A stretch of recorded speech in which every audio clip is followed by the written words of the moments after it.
The traditional landscaping companies and lawn and garden suppliers have always been profitable, good ventures, right? And they produce good income. We've had a solid customer base for a long time, but at some point we said, listen, the industry's changing, and we watch this happen in manufacturing and healthcare, and we're either going to be ahead of it or we're going to be left behind. And so we took an early faith. We were originally dealing with MTD Products, which was early into the business with Friendly Robotics, Robomo. We've worked with Steel and Works and all these different players who have really come to the market early. And I'm happy we got in where we did because we've learned so much.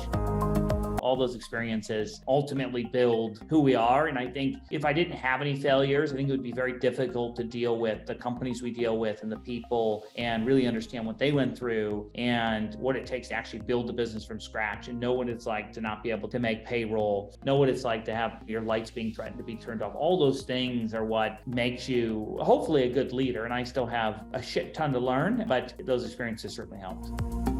I've talked to large-scale landscaping companies who are just now saying, okay, I'm ready to deploy robotics. It's like, okay, here's the 20 things you need to be thinking about, because if you don't have the infrastructure, if you don't map out your properties correctly, if you don't know your capital commitment to this, you're going to flunk. And that's the reality. Is this is a difficult business. It's a rewarding one if you do it right, but it's taken us a lot of blood, sweat, and tears to figure out how do you do this right, and then how do you help others get across the finish line.